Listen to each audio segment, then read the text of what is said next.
Assalamualaikum warahmatullahi wabarakatuh. Santunan sama ibu. Alhamdulillah, alhamdulillahirabbil alamin. Wassalatu wassalamu ala asyrofil anbiya'i wal mursalin sayyidina wa maulana Muhammadin wa ala alihi wa sahbihi ajma'in. Amma ba'du. Bapak dan Ibu sedang kami berjamaah, insyaallah sama-sama dengan Allah Subhanahu wa taala. Marilah kita selalu senantiasa memanjatkan puji dan syukur Allah Subhanahu wa taala yang mana sampai saat ini kita semua telah diberi nikmat oleh Allah, terutama nikmat panjang umur, nikmat sehat walafiat, nikmat iman, nikmat Islam, sehingga dengan nikmat tersebut kita masih dapat melaksanakan perintahnya, yaitu sholat maghrib berjamaah. Allahumma sholli ala sayyidina Muhammad wa ala sayyidina Muhammad. Salawat dan salam kami sampaikan juga kepada Imam kita Nabi besar Muhammad sallallahu alaihi wasallam, yang mana kita selaku umat istiqomah dalam menjalankan sunnah-sunnahnya, mudah-mudahan mendapatkan syafaat di hari akhir nanti. Amin ya rabbal alamin. Amin. Bapak dan Ibu yang sama-sama dengan Allah Subhanahu wa taala, sebagaimana biasanya tiap hari malam kita ada taklim. Mudah-mudahan kali ini dapat meningkatkan keimanan kita pada Allah Subhanahu wa taala. Tapi sebelumnya kalau kita bacakan suratul Fatihah, kita tunjukkan untuk kedua kita, baik yang masih hidup maupun yang telah hidup kita, dan wabil khusus untuk jamaah taklim masjid Darul Muttaqin, mudah-mudahan berbarokah dari Allah Subhanahu wa taala. Bi barokati ruhul Quran al-Fatihah. Bismillahirrahmanirrahim. Alhamdulillahirabbil alamin. Arrahmanir rahim. Maliki yaumiddin. Iyyaka na'budu wa iyyaka nasta'in. Ihdinas siratal mustaqim. Shiratal ladzina an'amta 'alaihim ghairil maghdubi 'alaihim waladdallin. Waktu Isya jam 7:07 lewat bahkan jam berapa? 7:07. Betul. Bismillahirrahmanirrahim. Assalamualaikum warahmatullahi wabarakatuh. Alhamdulillah alladzi yuhawwilu ahwalana fahawwil ahwalana ila ahsanil hal. Allahumma sholli ala sayyidina Muhammad wa ala ali sayyidina Muhammad salatan taftahu li biha babar ridha wa taisir wa taghlaqu biha anni babash syarri wa ta'sir wa takunu li bi wali wa nasir ya ni'mal maula wa ya ni'man nasir wa atif qulubal alamin bi asrim alayya wa albisni alayya qabulan bisal mahad. Amma ba'd. Qalu subhanaka la ilma lana illa ma 'allamtana innaka antal alimul hakim. Rabbi shrah li sadri wa yassir li amri wahlul 'uqdatam min lisani yafqahu qawli. Mari kita awali ta'lim kita dengan baca umil Quran suratul Fatihah. Mudah-mudahan dengan barokah surah Al-Fatihah ini di awal tahun baru Hijriah 1446 ini kita diberi kesehatan, panjang umur, dan umur kita semakin diberkahi oleh Allah Subhanahu wa taala. Ala hadiniyah wa ala kulli niyatin sholihah wa ila hadratin nabi. Al-Fatihah. A'udzu billahi minasy syaithanir rajim. Bismillahirrahmanirrahim. Alhamdulillahirabbil alamin arrahmanir rahim maliki yaumiddin. Iyyaka na'budu wa iyyaka nasta'in. Ihdinas siratal mustaqim. Siratal ladzina an'amta 'alaihim ghairil maghdubi 'alaihim waladdallin. Amin. Hadirin jamaah sholat maghrib dan majelis ilmu yang insyaallah sama-sama dimuliakan Allah Subhanahu wa taala. Syukur alhamdulillah usia kita disampaikan ke tahun baru Hijriah ini. Ini jatuhnya tanggal 1 atau tanggal 2 sih? 1. Berarti doa akhir tahunnya 2 kali Pak ya. Doa awal tahunnya 2 kali juga. Ya kalau kita yang tahun barunya malam ini, kita Fatihah sekali lagi, bahwa tahun baru Hijriah telah datang. Kita mohon perlindungan kepada Allah Subhanahu wa taala dari godaan setan yang terkutuk dan junudnya setan dan aulianya setan. Tanpa dari pertolongan Allah kita sulit untuk memenangkan pertempuran antara Bani Adam dan Bani Setan ini.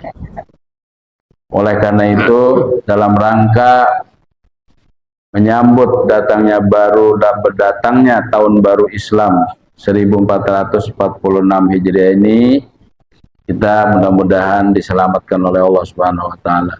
Al-Fatihah. A'udzubillahi minasyaitonir rajim. Bismillahirrahmanirrahim.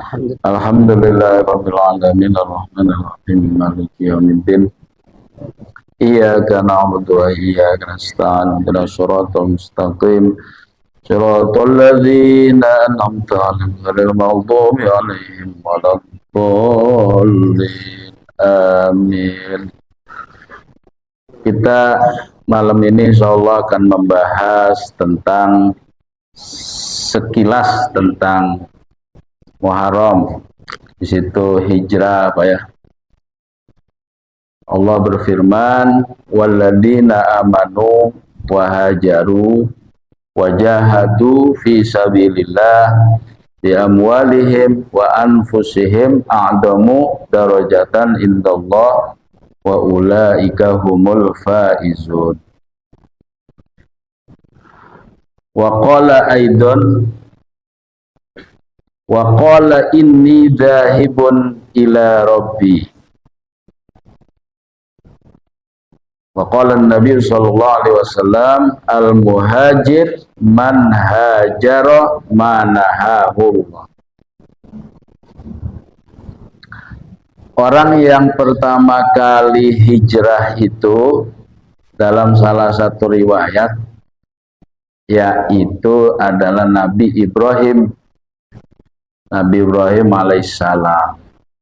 Ayatnya tadi yang saya bacakan, qala inni dzahibun ila rabbi sayahdin. Kata Nabi Ibrahim berkata, sesungguhnya aku pergi menuju Tuhanku. Lah, dzahibun itu kan pergi. Aku pergi ila Rabbi menuju ke Tuhanku. Nah, emang Tuhan bertempat. Nah, di sini kita harus benar memahami tauhid. Maka kalau kita ditanya, Allah itu ada di mana? Jawabannya bingung. Ayo, kalau ada di mana-mana berarti banyak dong. Dan Allah butuh di atas. Kalau Wahabi di atas bilangnya. Karena setiap doa kita ngadep ke atas. Allahumma. Gitu kan? Nah, itu berarti dohirnya ayat dia nggak paham dari memahami bahwa Allah Ta'ala itu laisa kamislihi syai'un wa huwas sami'ul basir. Jadi ilmu tauhid ahli sunnah wal jamaah mengajarkan, kalau kita ditanya di manakah Allah Ta'ala itu ada tapi tidak butuh tempat dan waktu. Nah, ini tauhid nih, Pak. Makanya kata Imam Syafi'i, orang kalau berpikir tentang tauhid, di mana Allah, itu konklusinya, kesimpulannya ada 3. Siapa yang berpikir tentang Allah, lalu dia menyimpulkan Allah Ta'ala itu tidak ada, alam semesta ini ada hanya dengan sendirinya. Orang yang seperti ini meniadakan Tuhan, maka dia dihukumi mu'attil alias ateis, tidak bertuhan. Salah apa benar? Salah apa salah? Salah. Ya kan? karena dia meniadakan Tuhan, meniadakan Allah. Satu itu berpikir seperti itu salah. Ada lagi orang berpikir tentang Tuhan, tentang Allah, lalu dia menyimpulkan ternyata Allah Ta'ala itu ada seperti bla bla bla apa gitu Bapak ya. Soalnya ada pada dulu orang, wah Allah Ta'ala itu membayangkannya seperti lafaz jalalah Allah gitu. Kalau kesimpulannya seperti itu, fahuwa musyabbih, maka orang ini termasuk golongan orang yang menyerupakan Allah dengan makhluknya. Salah apa salah? Salah. Allah Ta'ala itu sudah jelas, laisa kamislihi syai'un. Kalau kesimpulan kita masih menyerupakan Allah dengan sesuatu, berarti itu pasti salah. Meniadakan salah, mengadakan dengan menyamakan dengan apapun salah. Dan yang terakhir, orang berpikir untuk mencari Tuhan, lalu dia menyimpulkan bahwa Allah Ta'ala itu ada seyakin-yakinnya, tetapi Allah tidak butuh tempat dan waktu, fahuwa muhaqqiq, itulah tauhid yang benar yang dipahami oleh ahli sunnah wal jamaah. Maka memahami Al-Quran harus pakai tafsir. Ada tafsir, ada takwil. Yadullah fauqa aydihim, tangannya Allah di atas tangannya mereka. Apa tangan benar? Tidak. Itu namanya musabbah. Kalau tangannya Allah berarti sama kita punya tangan, maka itu harus ditakwil. Kalau paham mereka, innallaha 'alal arsy istawa, Allah Ta'ala bersemayam di arsy. Bersemayam itu berarti di atas kan? Ini yang dipahami oleh mereka, Allah ada di atas. Kalau kita ngomong, wah terserah yang di atas, salah apa salah? Hah? Salah. Salah tuh Pak ya, makanya tauhidnya yang benar.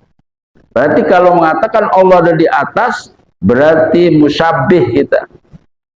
Karena menyerupakan Allah dengan sesuatu, dengan makhluknya. Lah ini, kata Nabi Allah Ibrahim, inni dzahibun ila rabbi, aku akan pergi menuju Tuhan.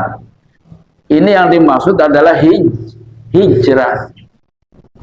Nah, maka tafsirnya ai ila mawadi'i dini rabbi, yakni saya mau pergi menuju tempat di mana ada agamanya Tuhanku.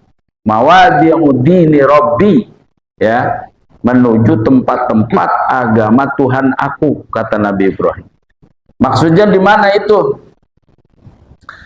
Yaitu di negeri Syam, wahya ardus Syam, yaitu bumi Syam atau tanah Syria. Syam itu Pak ya, di Syria Syam. Ya. Apa maksud tujuan di sana itu? Agama Allah yang dikejar, ridho Allah yang dicari. Jadi fal muradu bidzahab ila rabbi huwal hijrah minad diyar. Yang dimaksud dengan dahab yang artinya pergi, itu adalah hijrah menuju kota-kota. Maka hijrah itu arti secara bahasa pindah dari suatu tempat ke tempat yang lain, atau membiarkan. Bapak melihat orang jatuh, kecelakaan, kita biarkan, itu namanya kita menghajar dia. Tapi hajarnya bukan hajar Indonesia. Kalau menghajar Indonesia kan fisik Pak ya. Itu namanya menghajar. Hajar itu bisa meninggalkan, bisa membiarkan. Ada orang tuh membiarkan Al-Quran, manhajar Al-Quran, itu membiarkan Al-Quran. Nah, itu artinya. Jadi sekarang ini tentu hijrah lebih kepada maknawi Pak ya. Lebih kepada niat. Maka hadis pertama kali tentang hijrah itu bunyinya innamal a'malu bin niat. Amal itu sahnya dengan niat, itu menurut Imam Syafi'i. Ada menurut imam lain itu amal itu sempurnanya dengan niat. Tapi menurut Imam Syafi'i sahnya niat itu dengan sahnya amalan itu dengan niat. Niat adanya di mana, Pak? Dalam hati. Niat itu adanya di hati. Kalau mulut kita bicara A, hati kita B, maka yang jadi B. Makanya dulu di pesantren itu ada orang kesiangan gitu, Pak. Dia mau sholat subuhnya malu sama temennya. Kenceng niatnya sholat duha, usolli sunnat duha gitu kan. Begitu takbir, Allah, di hatinya saya niat sholat fardu subuh. Begitu rakaat kedua ada kunutnya. Lah kok duha ada kunutnya? Kunut nazilah. Ada yang kayak gitu, Pak. Lah itu sahnya subuh karena yang dihitung itu niat itu fil qalbi. Gitu.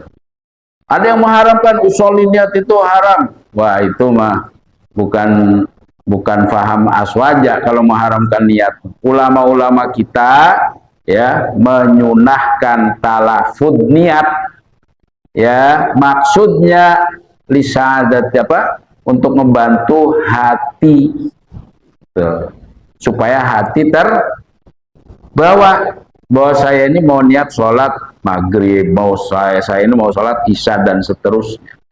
Makanya sunnah mengatakan kita udah niat aja hatinya masih kemana-mana, usolli fardhu maghribi Allah. Duh, kalau takbir pertama kita nggak bisa menghadirkan kita sholat apa, ya sholat fardu atau sholat sunnah nggak bisa membedakan, itu nggak sah sholat kita. Makanya di situ ada qasdut ta'yin. Minimal sholat itu ya ketika itu ingatnya, ketika takbiratul ihram selesai, baca doa iftitah, hatinya kemana-mana, itu tetap masih sah. Kalau secara fikihnya tidak batal, ya sah.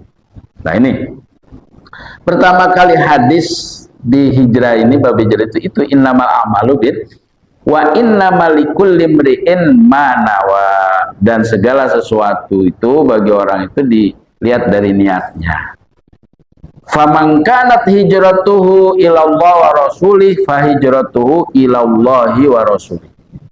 Dulu kan waktu hijrahnya Rasulullah dengan sahabat-sahabat itu, Pak, ya kan, banyak orang niatnya berbeda-beda. Itu orang itu kalau yang imannya kuat sangat antusias ikut hijrah kepada Nabi. Apalagi Sayyidina Abu Bakar. Sayyidina Abu Bakar itu harta kekayaannya itu 100% buat Rasulullah. Buat Rasulullah. Punya apa aja buat Rasulullah. Bahkan ada yang mengatakan kalau beliau nabung ke BSI atau apa gitu, itu tabungannya dua.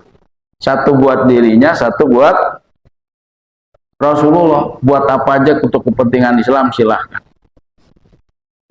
Kalau dengerin cerita sahabat-sahabat Nabi yang sudah cinta sama Rasulullah itu nggak tanggung-tanggung, Pak.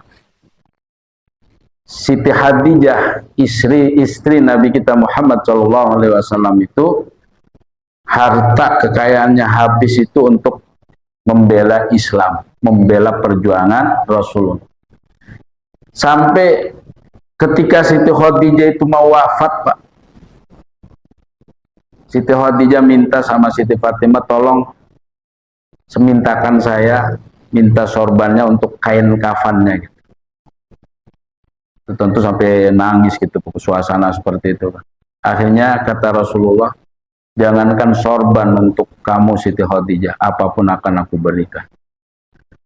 Dan di situ juga Siti Khadijah bilang, Pak, ya Rasulullah, barangkali saya masih jauh untuk sempurna dalam membela Islam ini ya Rasulullah. Seandainya saya sudah wafat, kau masih membutuhkan aku rela tulang-tulang saya disambung-sambung untuk membela agama Islam. Coba, merinding saya kalau cerita. Siti Khadijah bilang begitu. Abu Bakar Siddiq radhiyallahu anhu orang dermawan terkaya, orang kaya. Ketika ditanya oleh Rasulullah, "Hai Abu Bakar, kenapa kamu mensedekahkan, menafkahkan harta kamu semua ke jalan Allah? Apa kamu gak mikirin buat kamu, buat keluarga ahli waris?" Apa jawabannya? "Ya Rasulullah, aku masih punya Allah dan Rasulnya." Itu diceritakan juga tuh ketika Rasulullah mau berhijrah itu orang-orang kan duluan dulu, Pak. Rasulullah tuh kalau mau apa tuh membela umat tuh duluan dulu. Kalau beliau makan, biar umatku yang kenyang duluan, saya belakangan. Itu prinsip pemimpin tuh yang diterapkan oleh Rasulullah. Kalau saya senang, lebih baik umatku dulu yang lebih dulu senang. Gitu. Abu Bakar itu ketika mau hijrah, karena uangnya banyak, Abu Bakar menyiapkan, kalau sekarang mungkin mobil termahal, Pak. Apa tuh, Pak Haji? Mobil termahal. Iya, apalah harganya 3 miliar ya? Wah, 12, nggak tahu saya namanya juga tuh. Tiba-tiba di halaman rumahnya Abu Bakar ini sudah ada kuda, Pak, cakep-cakep, itu paling mahal itu. Ya kalau sekarang mobil ukuran harga di atas 3 miliar. Hah? Ya Avanza lah. Kita kenalnya Avanza ya. Kalau saya Livina. Lalu Rasulullah tanya, Abu Bakar, ini kuda buat apa? Ya Rasulullah, kita kan mau hijrah. Saya siapkan kuda yang paling mahal. Paling mahal itu.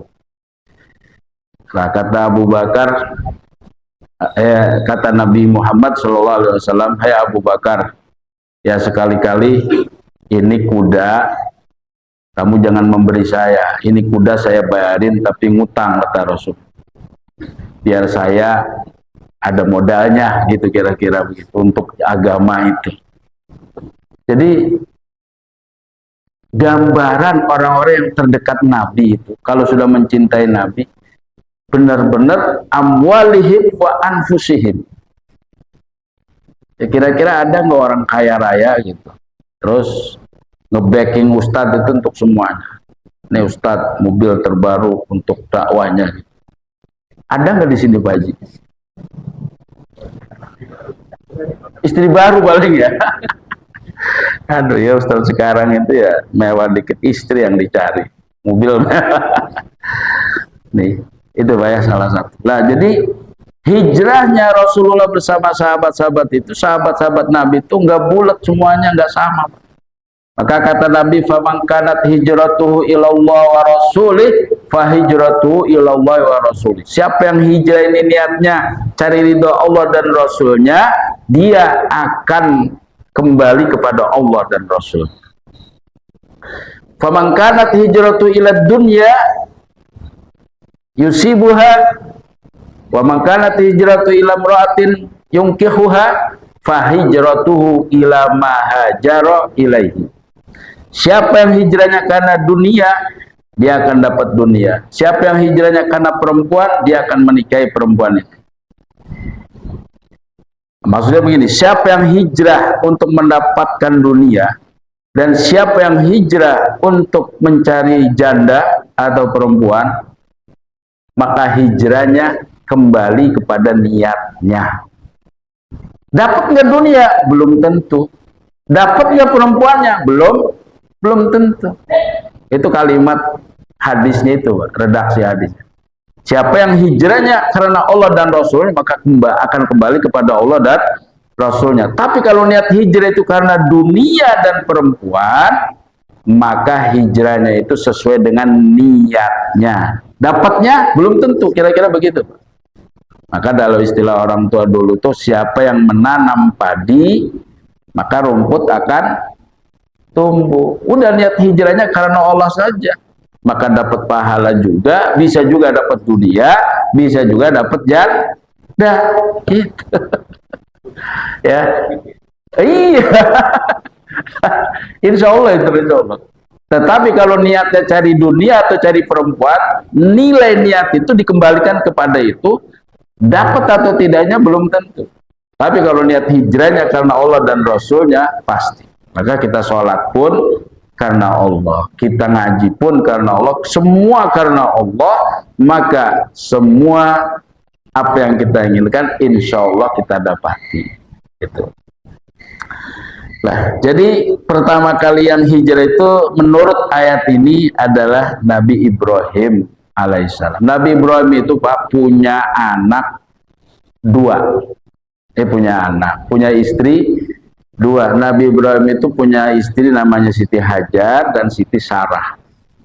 Dari Siti Hajar, Nabi Ibrahim punya anak Nabi Ismail. Terus sampai ke bawah ketemu Rasulullah Nabi Muhammad Sallallahu Alaihi Wasallam. Dari Nabi Ishak, ya, Nabi Ibrahim punya anak Ishak dari Siti Sarah. Nabi Ishak punya anak Yakub. Yakub punya istri 4. Dari istri 4 ini Nabi Yakub punya keturunan 12. Yakub itu ada yang mengatakan hamba Allah, ya Yakub itu. Ya Bani Israel itu, Yahudi itu dari turunan Nabi Yakub. Yahuza ada tuh di antara anaknya tuh dari istri yang pertama. Jadi anaknya itu 12, istri pertama punya anak 6, istri kedua punya anak 2, istri ketiga punya anak 2, istri keempat punya anak 2.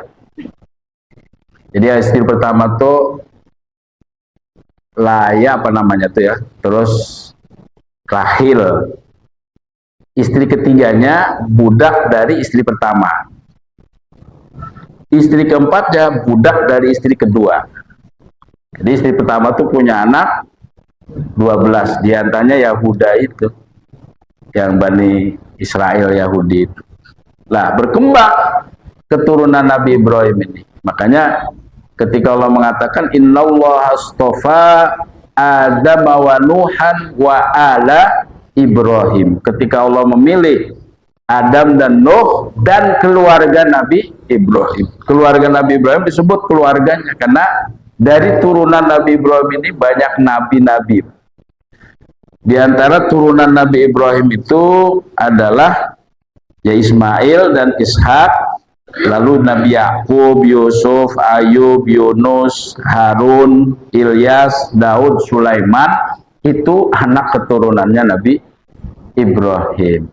Maka disebut Nabi Ibrahim itu Abul Ambiya, bapaknya para nabi. Nah, di dalam sholat ada 2 sosok manusia yang selalu kita sebut namanya. Siapa Pak? Ibrahim sama Muhammad. Nabi Muhammad Ibrahim dan Nabi Ibrahim. Tinggi siapa Nabi Ibrahim sama Nabi Muhammad pangkatnya? Tinggi Nabi Muhammad Shallallahu Alaihi Wasallam. Kenabian Rasulullah Muhammad itu lebih tinggi dari 124 kenabian, 313 kenabian dan kerasulan. Jadi tidak ada di atas Rasulullah itu tidak ada. Makanya ketika kita jadi umat Nabi Muhammad itu sudah terbaik. Karena Nabi kita Nabi terbaik. Nggak usah jadi keturunan Nabi aja kita sudah baik. Wong Nabi Musa itu berdoa kepada Nabi pengen dijadiin sebagai umat Nabi Muhammad Shallallahu Alaihi Wasallam. Nah, 2 sosok manusia yang kita sebut-sebut dalam sholat itu karena 2 orang ini selalu concern terhadap nilai-nilai ketauhidan. Nilai-nilai ketauhidan. Jadi makanya agama Nabi Ibrahim itu agama monoteisme. Nah, apa buktinya bahwa 2 sosok Nabi Ibrahim dan Nabi Muhammad ini selalu concern untuk menanamkan generasi-generasi yang bertauhid.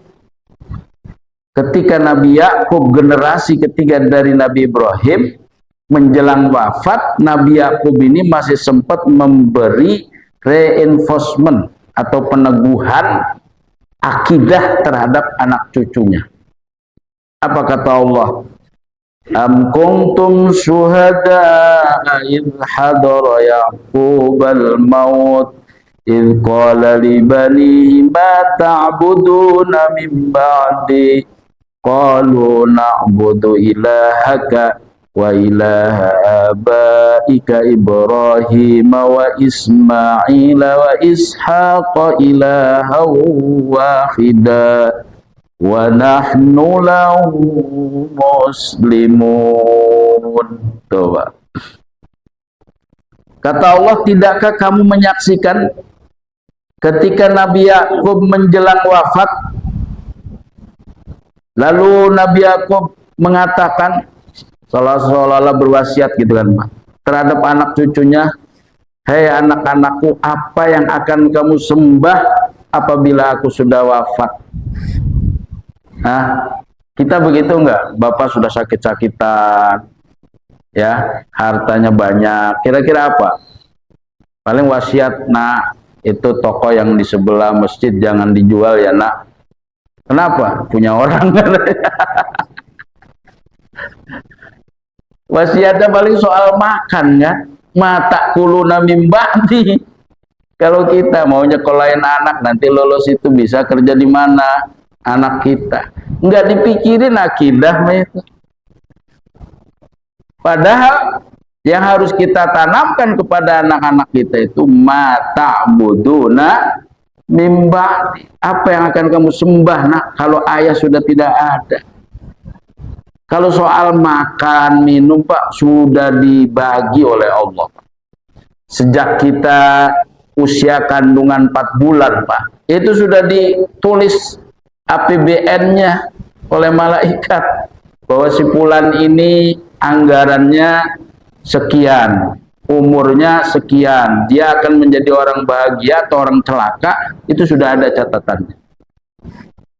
Maka ketika kita minta, ketika kita hidup, di catatan itu kita dikasih 100 juta oleh Allah, kita minta 1 miliar, nggak bakalan dapat 1 miliarnya. Karena anggarannya, APBD-nya sudah 100 juta.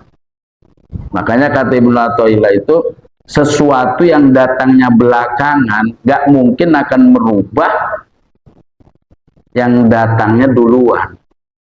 Gitu loh Pak.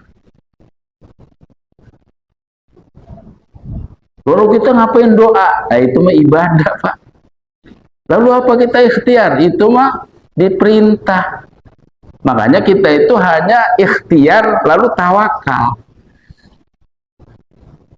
Kalau ikhtiar itu perbuatan fisik, tawakal itu perbuatan hati. Kata istri bapak, Pak udah Pak cari uang sono. Ya mak, berangkat. Begitu berangkat, tawakal. Yang penting kita sudah, kalau istilah mancing mak, umpannya sudah dikasih, ya kan? Posisinya sudah memungkinkan, nggak dapat juga, itu mah keterbatasan kita. Ya, makanya antara ikhtiar dan tawakal, bahasa yang sangat sederhana dan menohok itu ya bahasa almarhum almarfurlah Gus Dur. Gitu aja kok repot. Itu bahasa tinggi banget itu. Makanya beliau itu mengatakan dalam hidup ini cuma ada 2 Pak. Ada yang bisa kita lakukan, ada yang tidak bisa kita lakukan. Apa yang kita bisa lakukan? Usaha, belajar, ikhtiar. Itu bagian kita. Yang menentukan Allah. Jangan kita berbicara takdir. Takdir itu milik Allah. Kita wewenangnya usaha. Gitu. Kalau belum apa-apa kita ngambil takdir, ya kita berarti dolim itu, karena hak Allah kita ambil. Itu Pak ya. Nah ini. Nah, emang tadi lagi ngebahas apa? Saya kok kesini-sini Pak. Lagi ngebahas apa? Bah, Muharram, garis besarnya Muharram. Ya, Nabi Yakub generasi ketiga itu ketika menjelang wafat, idhadara Yaqubal maut, ketika kematian mau datang ke Nabi Yakub, qala libanihi, berkata kepada anaknya, ma ta'buduna min ba'di. Maka anak-anaknya menjawab, qalu na'budu ilahaka wa ilaha abaika Ibrahim wa Ismail wa Ishaq ilaha wahida wa nahnu lahu muslimun. Ya itu Pak. Kami akan menyembah Tuhanmu wahai ayahku Yakub, dan Tuhan kakek moyangmu Ibrahim, Ismail, Ishak, yaitu Tuhan yang satu, dan kami terhadap Allah orang yang menyerahkan diri. Jadi Nabi Ibrahim itu bukan orang Yahudi, bukan orang Nasrani, tapi hanifam muslimah. Beliau itu orang yang lurus agamanya dan Islam. Gitu. Nah, jadi Nabi Ibrahim itu diuji oleh Allah dengan seberat apapun sudah lulus. Makanya dia masuk dalam kategori Nabi Ulul Azmi. Ulul Azmi itu sebuah predikat yang tidak bisa dilakukan oleh Nabi selain 5 orang ini. Apal Pak 5 orang itu? Kalau singkatkan mimin Pak ya. Muhammad, Isa, Musa, Ibrahim, Nuh, ya itu. Nabi Ibrahim itu Pak menemukan ketenangan, menemukan kenikmatan, menemukan kesejukan dalam kobaran api yang membara. Akal kita nerima enggak Pak? Nih, maka saya buka Ibnu Athaillah mengatakan begini Pak. Wujudul adab bisa babi al-adab bisa babi wujudil hijab. Ini siksaan itu disebabkan oleh terhalangnya kita dengan Allah. Bapak boleh jadi pejabat tinggi, Bapak boleh jadi hartanya bertumpuk-tumpuk, sawahnya luas, tanahnya luas, dihormati orang. Tapi kalau terhijab dari Allah, nggak bisa bertemu dengan Allah, maka yang kita dapati adalah keresahan, kesusahan, takut. Itu Pak. Sebaliknya, wa itmamun na'im bin nadri ila wajhillahil karim. Kenikmatan yang sempurna itu sesungguhnya ketika kita bisa berjumpa dengan Allah. Kapan dan di mana. Jadi hidup ini enjoy Pak, enak. Kita pengen nikmat apa pengen siksa? Kalau pengen nikmat, hadirkan Allah. Itu ya, memang tinggi Pak. Kalau tasawufnya Ibnu Athaillah tinggi.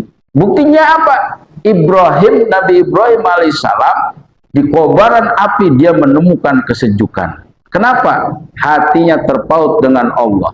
Sampai-sampai malaikat datang, Ibrahim, apa yang akan aku bisa bantu buat Anda yang mau dibakar ini? Diusir malaikat, pergi kamu, kurang ajar, aku lagi asik dengan Allah.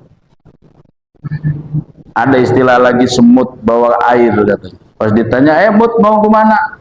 Mau memadamkan api yang mau membakar Ibrahim. Ini kan menjadi istilah bahwa ketika kita mau membela kebenaran, jangan pandang kita siapa, tapi apa yang bisa kita lakukan. Ya semut bawa air, apa fungsinya kan? Tapi yang jelas dia sudah berpihak dengan kebenaran. Nabi Ibrahim itu di saat mau dibakar ke api itu Pak, tahu nggak Pak? Ngelemparin kayunya ini Namrud saking kerepotannya, bikin kayak ketepel katanya, untuk ngelempar kayu-kayu itu. Saking panasnya, jadi si kayu ini dipasang oleh karet itu, ngelempar sana itu kayak ketepel gitu. Nggak berani yang deket itu. Ibrahim ada di kobaran itu. Tapi Nabi Ibrahim menemukan kesejukan karena dia bersama Allah. Akhirnya kata kiai saya, Allahnya yang sibuk. Allahnya yang sibuk untuk merubah hukum alam api yang tadinya panas menjadi dingin dan menyelamatkan. Nah inilah Pak.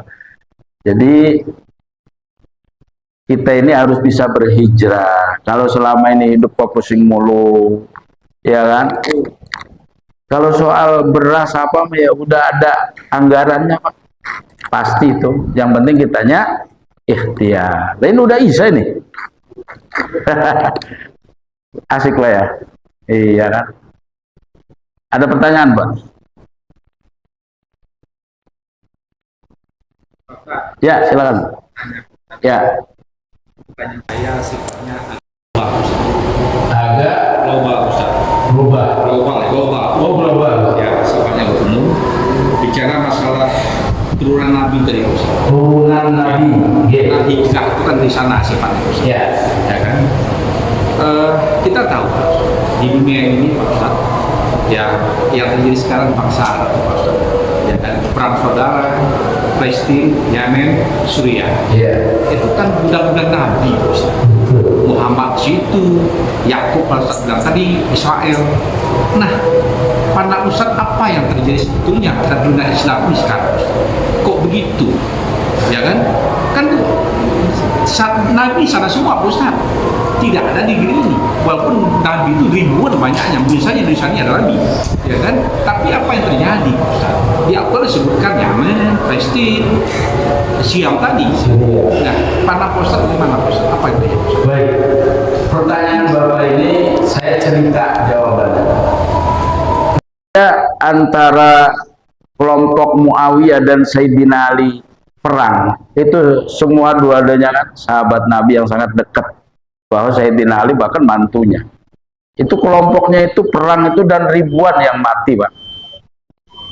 Ya kan? Akhirnya seorang waliullah Imam Sya'rani memikirkan tentang itu, bertanya-tanya. Kira-kira kayak Pak Haji lah pertanyaannya itu. Kok ini bisa terjadi gitu? Padahal ini sesama muslim. Dia dikasih mimpi oleh Allah, Pak. Dia dalam mimpi itu berada dalam tumpukan mayat-mayat, dikelilingin mayat, tumpukan itu Pak. Di situ di tengah-tengah ada Rasulullah. Syekh Imam Sya'rani bertanya, ya Rasulullah, kenapa ini terjadi? Sesama Muslim berantem dan sampai tumpukan seperti ini yang korban. Di situ Nabi Muhammad diam sejuta bahasa apa 1000 bahasa. Tidak memberi jawaban sepatah kata pun. Akhirnya Imam Sya'rani menyimpulkan bahwa ini adalah sebuah kehendak Allah Subhanahu wa ta'ala. Yaf'alu ma yasha gitu. Ya. Itu ma sya'a kana wa ma lam yasha lam yakun. Apa yang dikehendaki oleh Allah pasti terjadi, dan apa yang tidak terjadi maka tidak akan terjadi. Itulah dari para nabi-nabi pembawa tauhid, risalah tauhid itu yang ditanamkan. Sehingga kita ini dalam hidup ini yang nggak perlu ngambil sesuatu yang memang itu sudah ditentukan oleh Allah. Arif nafsaka gitu kan. Kata Ibnu Athaillah, istirahatkan jiwamu untuk sesuatu yang memang itu bukan tugas kita. Jadi apapun Pak yang terjadi di Timur Tengah, Palestina, Syria, Lebanon, apapun di sana yang terjadi, tidak akan ketemu kalau kita di utak-atik politiknya apa juga, ujung-ujungnya itu sudah kehendak Allah. Nah itu tadi saya bilang, makanya saya jawabannya melalui cerita tadi. Seorang waliullah Imam Sya'rani bertanya-tanya, kenapa ini terjadi sesama muslim Pak? Nah, ini mudah-mudahan, makanya ketika Nabi diminta itu, ketika Rasulullah minta kepada Allah, ya Allah jangan hancurkan umatku dengan banjir, dengan bencana alam, itu diterima oleh Allah. Tetapi ketika Nabi mengatakan, ya Allah satukan umatku, itu belum diterima oleh Allah. Itu Pak ya, barangkali jadi itu makana masya kana wa malam yasha la yakun. Kembali kepada tauhid. Nah ini, maka ketika kita bicara hijrah, disitulah ada penanaman moral-moral atau moral nilai-nilai tauhid yang harus kita tegakkan. Baik, demikian karena waktu yang membatasi, mudah-mudahan iman kita semakin mantap di usia yang makin tambah, Pak ya. Hakikat tambah usia kita itu ya di bulan hijriah, Pak, bukan masehi. Ya, mudah-mudahan sekali lagi umur kita diberkahi oleh Allah. Kalau umur kita diberkahi itu Bapak semakin rajin ngajinya, semakin mendekatkan diri kepada Allah. Nilai dunia ini sebentar lagi kita hijrah, Pak. Pasti kita hijrah kan? Tinggal nunggu kapan waktunya saja. Oleh karena itu, mari kita mohon kepada Allah, sisa umur yang masih ada ini minta diberkahkan oleh Allah Subhanahu wa taala dan kelak dalam wafat dalam husnul khotimah. Amin ya rabbal alamin. Demikian saja, kurang lebihnya mohon maaf. Kita tutup dengan baca hamdalah. Alhamdulillahirabbil alamin. Subhanakallahumma wa bihamdika asyhadu an la ilaha illa anta astaghfiruka wa atubu ilaik. Sekian, wassalamualaikum warahmatullahi wabarakatuh. Waalaikumsalam warahmatullahi wabarakatuh. Demikian tadi Bapak Ibu sekalian, mudah-mudahan apa yang telah disampaikan adalah manfaatnya dan kita dapat ambil kehidupan dari channelnya. Wassalamualaikum warahmatullahi wabarakatuh. Waalaikumsalam.